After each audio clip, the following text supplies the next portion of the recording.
If I'm not mistaken, we were talking about diabetes when we stopped. And I didn't quite get through all of the diabetes lecture, correct? Good. All right.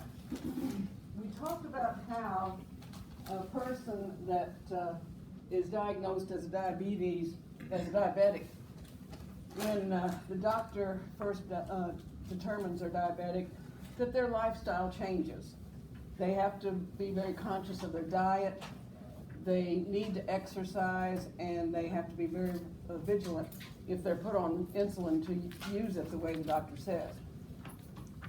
What are the risk factors of the diabetes? One of the biggest risk factors being overweight. Yeah. And our society is a very gluttonous society.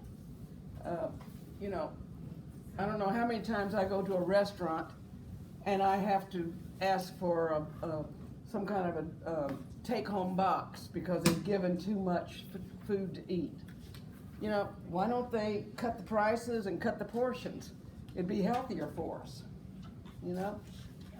Ethnic backgrounds. The diabetes occurs more often in Hispanics, Latinos, African Americans, Native Americans, Pacific Americans, Pacific Islanders, and Alaskan Natives. But don't worry, the Caucasian, we're catching up to you very quickly. Family history. Before my mother was diagnosed as a diabetic, we didn't have any diabetes in our family. The minute she was diagnosed as a diabetic, everybody in our family became higher in our risk factors. You know, wasn't anything different than the day before except the diagnosis, and then we were then in a higher risk factor. One of the things that's often asked, you know, do you have diabetes in your family? And that's because it is so prevalent as a family disease. Since my mother was diagnosed as a diabetic, I've had several cousins diagnosed as a diabetic. Doctor is watching my blood sugar, and it runs rampant in a family. Polycystic ovary syndrome, age 45. Once you hit age 45, you're automatically in a higher risk factor.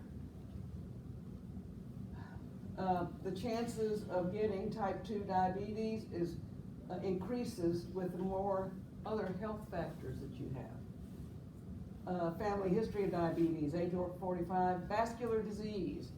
If you have heart disease, if you have stroke, such as that, that'll put you in a higher risk factor. Metabolic syndrome. It's also called insulin resistance syndrome. And quite frankly, the insulin is not metabolizing, your pancreas is not doing what it's supposed to be doing, but it's not diabetic yet, okay? Hypertension, obesity, abnormal cholesterol levels. If a woman has gestational diabetes, that puts her in a higher risk factor for developing it later. A history of polycystic ovary syndrome, inactivity, and we've covered all those. What are the signs of diabetes? A change of weight, either a very fast drop in weight or putting it on. My mother was 4'10", and I think she was like 130, and when she was diagnosed as a diabetic, she had dropped 25 pounds in 3 months, which is a lot. And you know, it was very significant, the weight loss that she exhibited. Sores that do not heal. Because of the circulation in the body of a diabetic, the sores do not heal nearly as fast. Sadly, if you put on weight in the mid-abdominal section, we're not talking about down here, the hips, the thighs, you know, the wings. the upper abdomen, this mid-abdomen right here, where I've got this big roll. They don't know if that comes first and it triggers diabetes, or if diabetes is at work and forms the roll. But they tend to go together, and the doctors don't like to see somebody putting on weight right there. The 3 P's: polyphagia, polydipsia, polyuria. Polyphagia, if you go into the doctor and say, I am just really, really, really hungry all the time, can't get satisfied, that's polydipsia. And, polyphagia, I'm sorry. And that's one of the signs. An increased thirst, polydipsia. And then with drinking so much extra fluids, you're going to have an increase in urination. So the 3 P's: polyphagia, polydipsia, polyuria. Now, if you are a diabetic, besides insulin, your best friend is a test called the hemoglobin A1C. When you go for a physical and the doctor says, I'm going to do a fasting blood sugar on you, when he gets that result, that is a number that represents your blood sugar that second in time. That's it.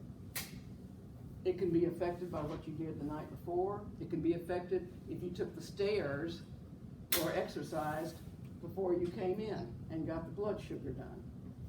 There's so many things that can affect that number.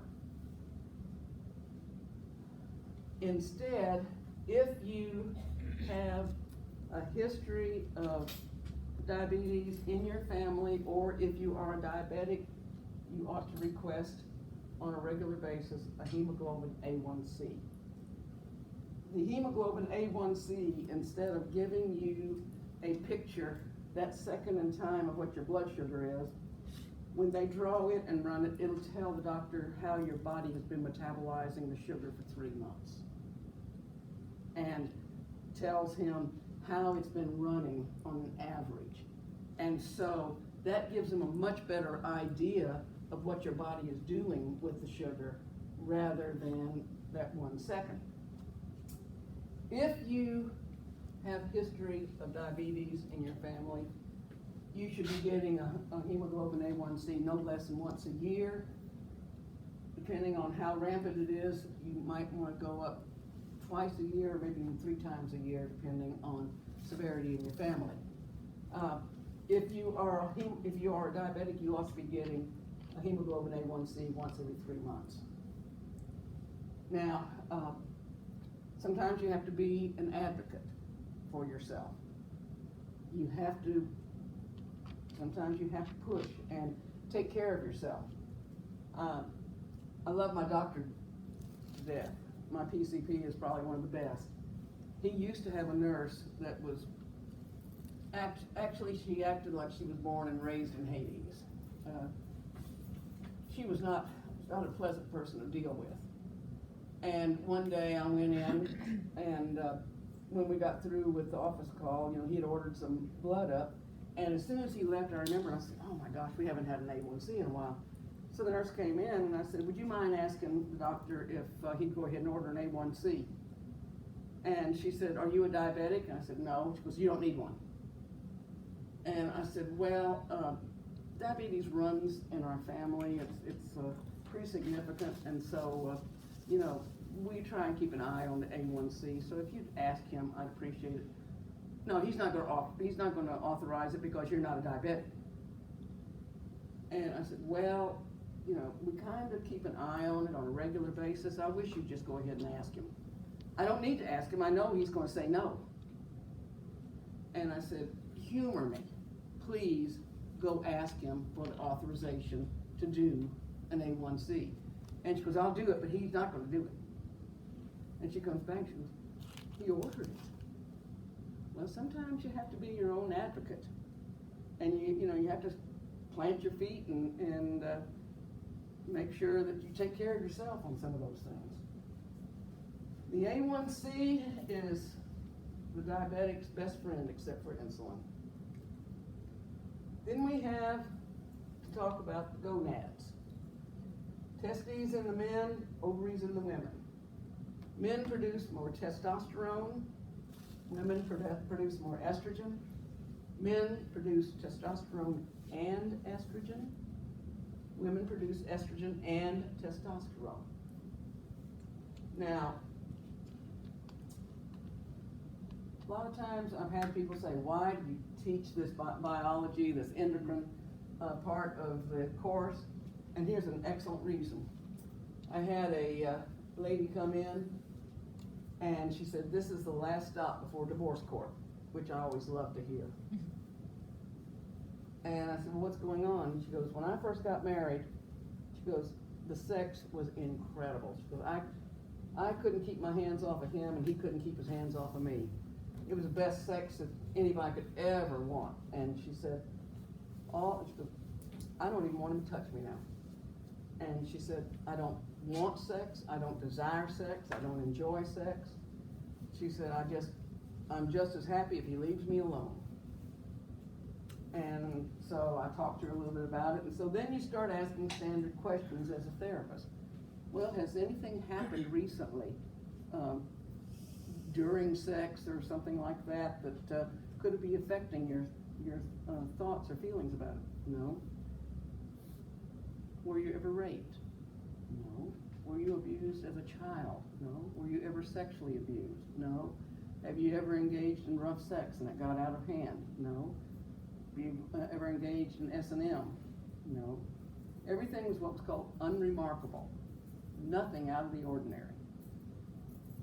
I was stumped, so I went to our psychiatrist at the office. I presented the case to him, and I said, I don't know what to do. I said, I don't have anything here to go on. I said, she doesn't have any issues here. All she has is this, and I presented the entire case, and he looked at me and he goes, you get her to a lab right now. And I said, what's going on? He goes, she's got a critically low level of testosterone. Got her to the lab. She had a critically low level of testosterone. We got her back to her PCP, and PCP started making sure that she got regular injections of testosterone. 3 months later, her husband came and thanked us profusely. Last time I heard from them, they had moved to Hawaii, living the dream in paradise. They said they were very, very happy and everything was going great, and they thanked me for what we did for them, and as far as I know, they lived happily ever after. All because a woman needed some testosterone. A critical level of low level of testosterone for either male or female will cause a drop in sex drive. Okay? Now, I also need to tell you about a thing called pheromones. Pheromones are chemicals that are emitted that can affect another organism's behavior. Now, usually it's in a sexual context. We know that swine emit pheromones. That kind of integrates into their sex mating ritual. We know that snakes emit pheromones. Has anybody ever heard of a snake ball? Cottonmouths are particularly good at this. They'll start in a mating frenzy, and they might have hundreds of snakes involved in this writhing ball where they're all in this massive orgy, and hundreds of them are in this thing, and part of it is because of the pheromones being emitted. That helps to spur them on. Dogs emit pheromones. If you have a female dog that goes into heat around a female puppy that's about 4 months old, 4 or 5 months old, it will cause the female puppy to go into heat early. That's because of pheromones. Insects emit pheromones. Anytime that you get stung, they're going to release their pheromones. That's going to cause the other insects in the area to swarm to you, and that's one of the reasons why they'll be drawn and they'll go into the stinging frenzy. All these emit pheromones, so the question is, do humans emit pheromones? And we think that we do. The evidence is pretty strong, but one of the things that really make us believe that humans emit pheromones is a thing called menstrual synchrony. When you have women that work in a close proximity with each other, or they live in close proximity with each other, their menstrual cycles will converge and they'll start cycling together. You see this on dorm floors, you see this in office situations where it's mainly women who are working together and such. They're working in close proximity, living in close proximity, and their cycles will converge and they'll start cycling together. That's called menstrual synchrony. The adrenal glands, they're on top of the kidneys. You have the adrenal medulla, the adrenal cortex. The adrenal medulla secretes epinephrine. It also secretes norepinephrine. At one time, this was called adrenaline and noradrenaline. The norepinephrine is used to prepare the body or enact the body for fight or flight. Okay? The adrenal cortex secretes glucocorticoids, and those are used in production of glucose. Now, with all that said, I'm going to take a little jump off of this and give you all some additional information. There is a popular use of a chemical that is very dangerous. A group of chemicals, I should say. These are called steroids. Steroids in general, if they're used by a physician, as they should be, they can be miracle drugs. They can help tremendously. They are really good, but they have to be monitored very closely. If you've ever taken prednisone, many times what you'll find out is they'll give you a packet and there'll be like 5 tablets the first day. The next day you take 4, the next day you take 3, then 2, then 1, and then I think you have to skip a day and take the last one after you skip that day. Steroids can be highly addictive. They can change your personality, and they can cause all kinds of problems. If they are used as they are supposed to be used medicinally, they can be wonderful. If they are used recreationally, they can be deadly. Now, a lot of times, there's basically 3 reasons that roids are used non-medicinally, okay? One is so that they can bulk up their body and they can look real like a hunk. Another is to enhance athletic performance, make them run faster, hit harder. And then third is to cause their training to take effect faster. Now, if they take steroids and they're not using them for medicinal use, it can cause severe depression.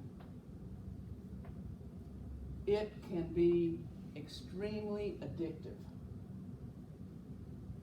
It can cause suicidal thoughts and attempts. It can cause the person to become very aggressive and have extreme mood swings. Extreme mood swings. It can mess with the blood sugar. My mother came down with hives, actually from the top of her scalp to the feet, to the bottom of her feet, all over her entire body. We took her to the doctor, and the doctor put her on prednisone, and he said, "You're gonna have to stay on this prednisone until we get this other under control, but I want you to go to your regular doctor because this can mess with your blood sugar." We were able to get her in like 4 or 5 days later into her regular PCP. Her blood sugar had already jumped up to 500, and at that time she was not a diabetic. I talked to the doctor, and I said, you know, this is bad. And he goes, "Don't worry about it. After she gets off the prednisone, her blood sugar will return back to normal and everything will be just fine." In her case, she never went back to normal. That was the trigger that tripped her diabetes, and she was a diabetic from then on. It can cause psychological and behavioral problems. It can cause high blood pressure. It can cause weight gain. Now, you know, like I said, a lot of them would take it for bulking up and such. I had a housekeeper that was taking care of my mother when she was alive, and while she was with us, she was diagnosed with lupus, and they put her on on a daily regimen of prednisone, and in 6 months she gained 75 pounds. I mean, this stuff is not anything to play with. It can interfere with blood clotting, can affect your liver, resulting in jaundice, can cause tendon damage, reduce fertility, enlarged breasts in males, testicular atrophy, shrunken testicles, shrunken scrotum. It can cause acne, particularly on the back and on the butt. So, let's just get real for a second. Let's say that the guy is taking roids to bulk up and really look sexy. And he sees this nice lady, and he strikes up a conversation, and they hit it off, and so they go back to his apartment, and he starts taking off his clothes, and he takes off his shirt, and he's got man boobs, and then he takes off his pants, and he's got acne all over his butt, acne on his back, and then he turns around, and he's got shrunken testicles. That is not a picture of a sexy man to me. So, it would be much better to try and take the slow but sure way of bulking up instead of putting your body through this. Anybody got any questions? Is that like most, like with the, like wrestlers and stuff use steroids? Like most of them died, a couple of them passed away from that. Exactly. Exactly. And when you get somebody with roid rage, man, it's really, really hard. You have to get several people in there to try and get them down, because all those steroids and stuff kick in, and it gives them additional strength, additional power. It's like they put so much pressure on their heart. They do that too. It does that too. And so, you know, if this is not safe. And if you know somebody who is taking roids that their doctor's not giving them, please get them off of it, because it's going to kill them. If they would have taken your mother off prednisone, would she have not developed diabetes? Eventually they did take her off of prednisone, but that's a iffy thing, and I think she probably was a borderline diabetic, but the prednisone kicked her over and she never recovered from it. I think it's probably, the chances are that she probably would have become diabetic, but maybe not for many years. You know, who knows? That's one of those what ifs. And I can't answer it for, an honest goodness, factual answer. You don't have The doctor is watching me. My A1C level has been hovering between 5.8 and 5.9. 6.0 is when they starting to diagnose you as a diabetic. And so the doctor is, we're trying to watch my diet. We're trying to, if I can get back where I can start exercising, but this COVID stuff has really interfered with my exercise regimen. But for a while, I was in really, really good shape. I was eating a lot better than I am now, and my numbers were reflecting it. So I haven't had an A1C in probably 6 months, so I don't know how it's going to run this time. But he also has me on a medication to try and keep my A1C down. It tries to metabolize the blood sugar a little bit better. So I don't want to be a diabetic, but there's probably not a day that goes by that I don't worry about it.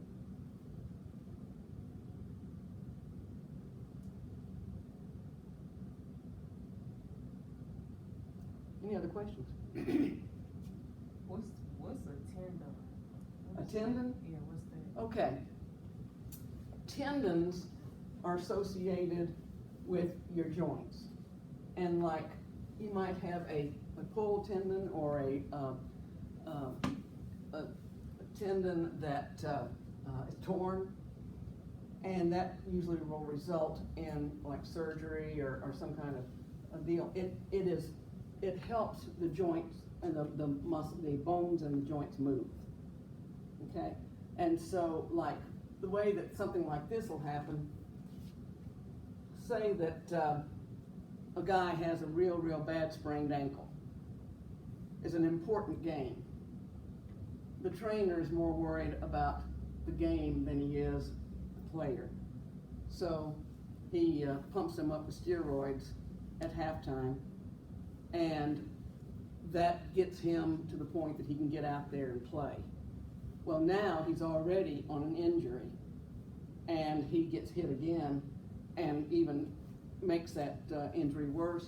Well, that can tear those tendons and rupture them, and it can cause far more damage than at first, simply because they were using that steroids in a way it shouldn't have been used.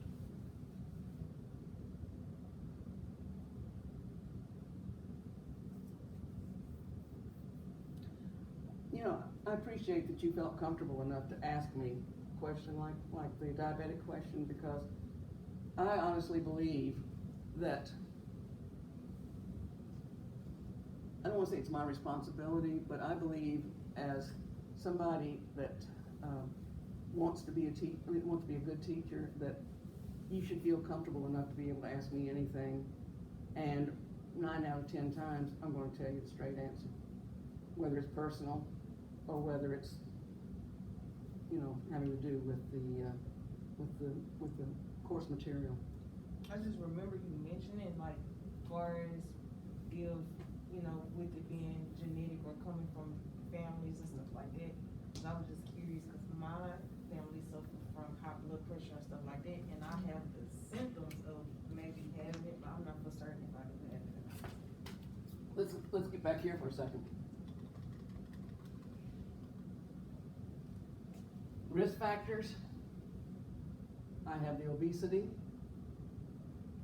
family history, the age. I have the metabolic syndrome, the insulin resistance syndrome. I don't have hypertension, but I have had the high cholesterol in the past. I'm not as active as I should be now. Like I said, I was exercising more. I have the mid-abdominal roll. That's not good. And like I said, I've got the A1C that's hovering usually around 5.8. So, yeah, this is something that I watch out for. that, type 1 diabetes was not hereditary, is that true? Or? You know what, somebody asked me about that and I forgot to look it up. I need to make a note to look up, in fact, I'll make a note on this. The difference between type 1 and type 2? Yeah, I was gonna look up the difference between type 1 and type 2. I don't know the technical definition, but I know type 1 you take insulin. Yeah. Type 2 is taking pills or something like that. Well, I'm not sure about that, because, my mother started out with the pills, and then she ended up with the insulin, but I'm not sure whether she had type 1 or 2. I thought she had 2, but I may be very mistaken. I'll look it up and get it back to y'all. Okay, anybody else got any, huh? Oh, you haven't signed it? Well, mine. Anybody else got any questions? All right, we have finished the biological chapter. Your test is in the biological chapter. I think it's called the Biological Unit 2 test. I think it's been open for a while, but now you should be able to take it. I want you all to hurry up and finish that, and I'll give you, how about until next Thursday? Next Thursday to complete it. And, cause I want to close this chapter out. The rest of the chapters are gonna go a lot faster now. But I wanted to go ahead and close this, close this chapter out and move on, and then that way I can also try and figure out what your grades are and give you an idea of where you're standing on the grades. If we have some of the people that haven't taken it and some of the people that have, and they don't know when, to turn it in or what, then it's real hard for me to be able to give you an honest idea of where your grades are. Okay? Any other questions? Where'd you say the test is? I'd like you to have, it's in the, you go into Unit 2, and then the very first one says neurobiology, which is biology of the nervous system. You go into that one, and it's probably about halfway down, saying biology test, Unit 2 test. Okay? Any other questions? This is the brain biology. Yeah, this one's for Yeah, it may be called the brain biology Oh, quiz. yeah. Yeah, that sounds It's right, like brain 50 biology quiz, questions. Unit 2. Yeah. And that's gonna be your Unit 2 test. Oh, that is the unit? So That's the Unit 2 test. Okay. And then, when you finish with that, we only have one more unit test that will be available, and it'll cover the next, I think the next 3 chapters, possibly the next 4. Well, I'll look and see. Okay. All right, so if y'all are good and no more questions about this chapter, then I'm gonna go ahead and start the next chapter.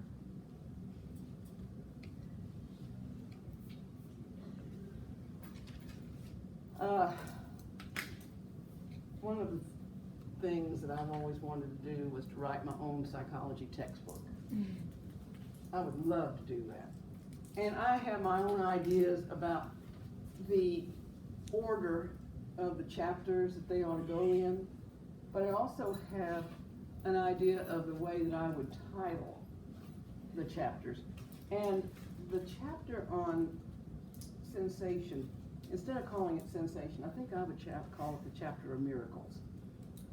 And the reason is, as I study the brain and the body more and more, I am absolutely in awe of how it works. It's just amazing to me. And to kind of illustrate this, let's say for a minute that there's this lady going down the interstate. She has a radio on, and she hears a song come on the radio, and when she hears it, she immediately says, "Oh, that's our song." And then she has such good memories, good thoughts about this person, this love that comes into her memory from this song. Well, what I've just told you is a nice little story, but I want you to think about what all is involved in that story. You have this lady driving down the interstate. She just happens to have a radio on a certain frequency. She's going down this interstate. There's a guy that's in a building, that's in a little booth, and he shoves a little piece of plastic in a machine. The machine reads this plastic and takes the information off of this plastic, somehow converts it into that machine into a form of energy that can go through wires, and it goes through wires and such, and finally it ends up at an antenna, and the antenna sends out these sound waves, just happen to be on the frequency of this car. Those sound waves goes down that antenna into the car. Again, somehow these sound waves are converted into some form of energy that the machine within the car reads, and it shunts it into speakers. The speakers sends out these sound waves into the air. It hits this lady's ear, it goes into the ear, it goes down the auditory canal, into the middle ear, into the inner ear. It's converted in the inner ear into a language the brain understands. It identifies the music, enjoys the music, and not only that, but it triggers a memory that she enjoys. She smiles and says, "Aw," all in a fraction of a second. All that happens in just a fraction of a second. And to me, that's pretty miraculous. But we'll talk about how that happens in just a minute. What I have just described, you have a stimulus, which is the sound. It goes down one of our pathways of the senses, like the auditory pathway of hearing, the visual pathway of seeing. We have 5 pathways. It's processed by the brain, and then what happens after that, who knows? But this is what we're going to be talking about. Now, there's a couple of words I need to give you for housekeeping terms. Transduction is the process converting incoming energy into neural activity through receptors. That's that converting of the energy into a language that the brain understands. And adaptation, the process through which responsiveness to an unchanging stimulus decreases over time. Now, that's a long sentence for an easy definition. Adaptation, getting used to something. Okay? So, I used to have a business in Pine Bluff. I'd have to go once a month to check on this business, and at that time we didn't have the highway, and I had to go through Whitehall, and about the time that I would hit Whitehall, it would become very, very emphatically apparent to me I was getting close to Pine Bluff. And as I would inhale the air, I would smell the aroma of the paper mills. Not a real pleasant smell. But by the time I got to Pine Bluff, I didn't smell it anymore. Now, I don't think that they shut the mill off in my honor so that while I was there, I wouldn't have to endure that. What happened is I had such an overwhelming plethora of a stimulus, and in a short amount of time, but a prolonged amount of time, that I got used to it. My sensory receptors became unresponsive. And so therefore, even though the odor was still there, I was not responding to it because they had been subjected, my receptors had been and they had been subjected to this odor. It was unchanging, it was prolonged, and finally, they just unresponsive, which you got used to it. How can a woman with 17 cats live in a house and not realize it smells like 17 cats? She's used to it. Now, it can happen with any sense. You have a bright sunny day and you walk into a theater and you go, whoa, I can't see a thing. Hold on for a second until I get used to it. Hold on a second until my eyes adapt. See? Y'all may not know it. Before the COVID hit, my husband and I ate out every night. Year before last, no, last year, yeah, last year. Last year, we ate in the house a total of 5 times. 2 of those were holidays, Christmas and Thanksgiving. I think one time we barbecued at home.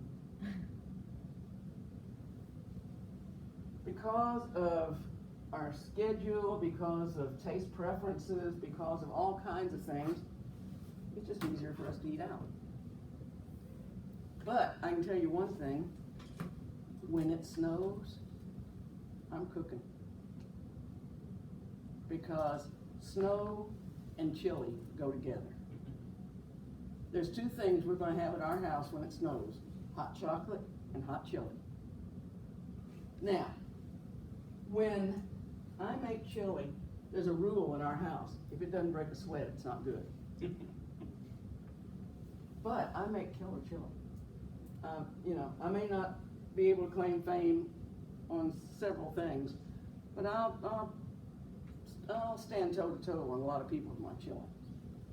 That's how I like it, but since I got kids, I can't just really just do it how I want to do it. I'll start out and I'll start sauteing some onions, and then I always use either ground sirloin or ground brown, because I don't want as much grease. So I start browning that meat, and I put a little sugar in that, and then I put some garlic, and I start out with some V8 as part of the sauce, the stirring the liquid. Then I'll add some tomato sauce and such, and I'll put some seasoning in, and I'll add this and I'll add that. About this time, I start tasting it. Just getting it. Okay, that's the base. Now we gotta get serious. Grab the jalapenos. I'm sorry. Bam!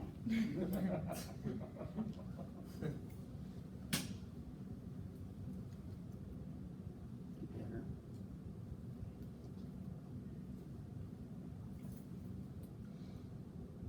Need some more jalapenos.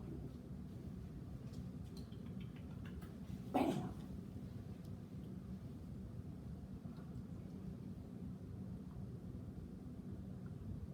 Could use a little bit of moisture. How about some jalapeno juice? Jalapeno juice. Those don't burn though. Right.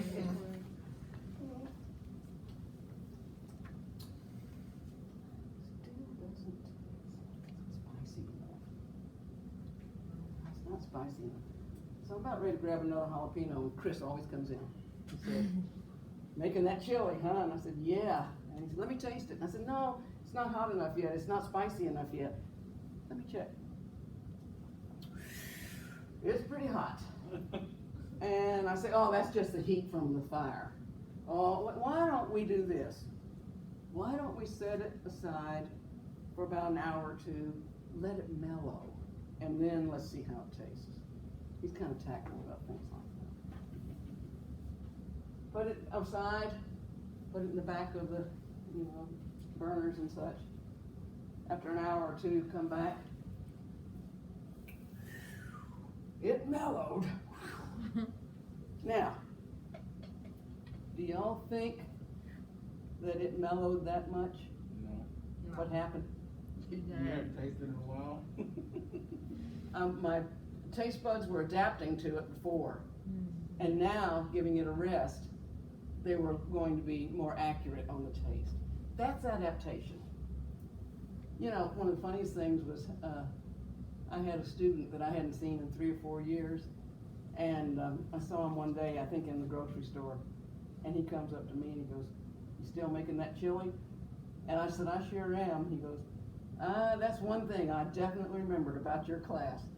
And I said, "Well, that's one thing that I definitely need some fame for." You know? So, transduction and adaptation.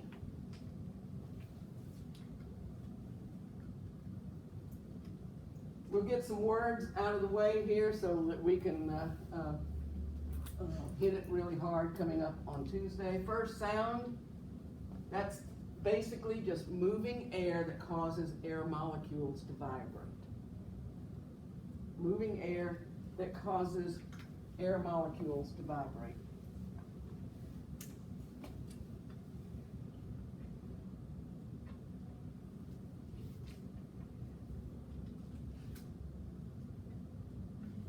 Okay? All right.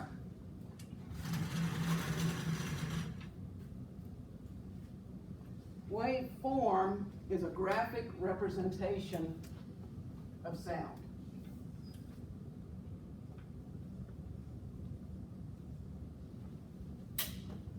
Amplitude is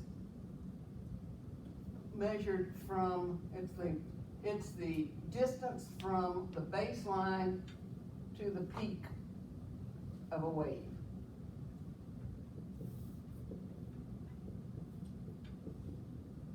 Now, it can be here too.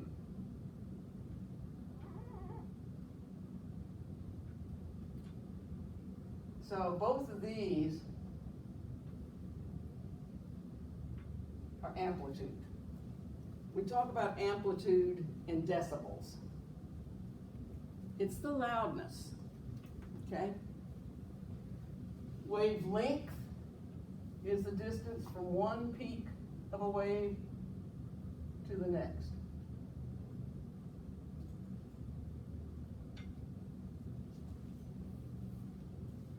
Okay? So a waveform, it's a graphic representation of sound. Amplitude, the distance from the peak of the baseline to the peak of the wave, and then wavelength is from one peak to the next.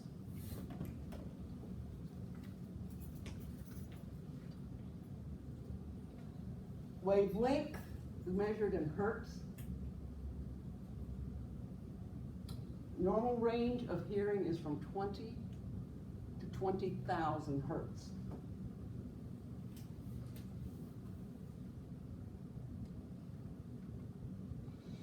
The frequency is the number of completed cycles that pass by a given point each second. Loudness is determined by amplitude. High and low tones, which are pitch, depend on the frequency. And then timbre, it looks like it'd be pronounced timbre. It's timbre is the purity or the quality of the sound.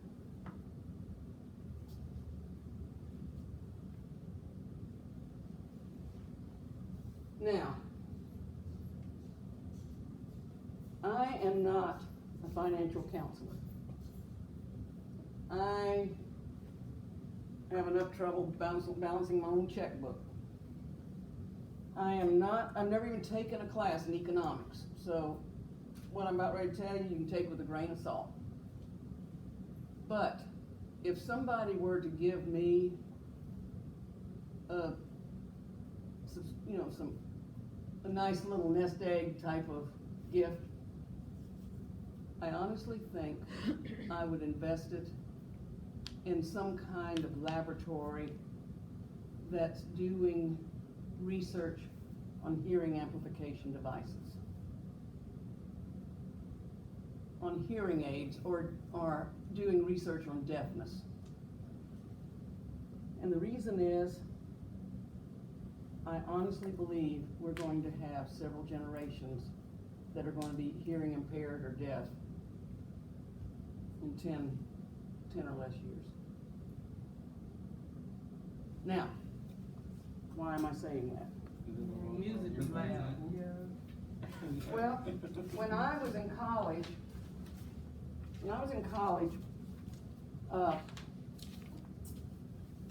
it seemed like I was having problems hearing. And it seemed like I just could not understand people as they were talking.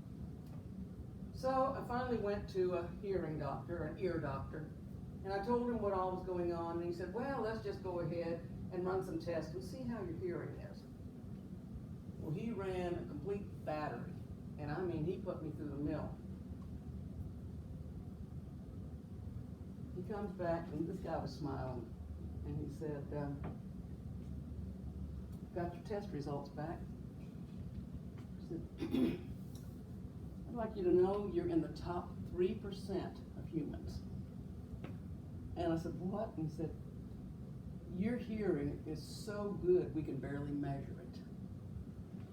He said, it is incredible. He said, less than 3% hear as good as you do. No, less than, he said, only 3% hear as good as you do. Wow. He said, 3%, huh? All right. And he said, it's not that you have a hearing problem. He said, you are hearing everything. Everything. You're hearing all the extraneous noises. And you're going to have to learn that when you're talking to somebody, to focus on their face, to focus on their expressions in their mouth, and concentrate on hearing them. Because all this other stuff is coming in and cluttering your hearing. And I said, that's it, huh? He said, that's it. I said, I can do that. So I did it. Got where I was really good at, watching somebody's face and listening to them and focusing on them. And this worked for many years. Then one day, I started thinking, it seems like I'm not hearing as well, and I think I'm doing everything I've been doing. So I went back to him, and he said, I'm so glad you came. He said, it's been a while. He said, you need a new hearing test. And he put me through all the tests that he had put me through before and more. And he comes in, he wasn't smiling, and he said, got your test results back. And I said, yes, sir. And he said, you like to dance, don't you? And I said, yeah, I kind of like to boogie. And he said, and you love concerts. And I said, well, yeah, I'm cool. And he said, you really love shooting guns. And I said, how do you know this? And he said, you told me.